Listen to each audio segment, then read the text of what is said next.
அடுத்த தலைமுறையின் அடையாளங்களான மாணவ செல்வங்களே, அனைவருக்கும் வணக்கம். நான் இயற்கையை நேசி பொதுநல அறக்கட்டளையின் நிர்வாக அறங்காவலர் வெற்றிவேல் பேசுகிறேன். கோடை காலம் தொடங்கியது. காலநிலை மாற்றத்தால் வருடா வருடம் கோடை வெயிலின் தாக்கம் அதிகரித்துக் கொண்டேதான் இருக்கிறது. இதனால் மனிதர்கள் மட்டுமல்லாது பறவைகள் மற்றும் விலங்குகள் ஆகியவற்றிற்கும் தண்ணீரின் தேவை அதிகரிக்கிறது. மாணவர்களே, இக்காலகட்டத்தில் பறவைகள் விலங்குகள் வாழும் பகுதிகளையும் நீர்நிலைகளையும் மனிதர்கள் ஆக்கிரமித்துக் கொண்டதால் பல்வேறு விதங்களில் விலங்குகளும் பறவைகளும் பாதிக்கப்பட்டு வருகிறது. விவசாயிகளிடமிருந்து பல்வேறு காரணங்களால் சிறு தானியங்களின் விளைச்சல்களும் குறைந்து போனது. தற்போது விலங்குகள் பறவைகள் உணவுக்காகவும் தண்ணீருக்காகவும் தேடி அலையும் நிலை உருவாகி உள்ளது. மாணவ கண்மணிகளே, வெயிலின் தாக்கம் கடந்த வருடங்களில் இல்லாத அளவிற்கு இந்த முறை அதிகரித்துள்ளது.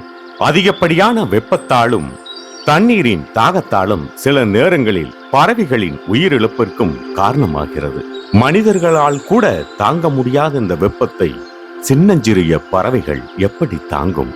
உணவு கூட இல்லாமல் வாழலாம், ஆனால் நீரின்றி வாழவே முடியாது. அவ்வகையில் பறவைகளை காப்பாற்றுவதற்கான சிறிய முயற்சியாக பறவைகளின் தாகம் தணிக்க தங்கள் வீடுகளில் மொட்டை மாடிகள் சுற்று சுவர்களில் ஒரு சிறிய கிண்ணத்தில் தண்ணீர் வையுங்கள். மாணவர்களே, பறவை இனங்களை காக்க வேண்டும் என்ற விழிப்புணர்வு மாணவ செல்வங்களாகிய உங்களிடமிருந்தே தொடங்கட்டும்.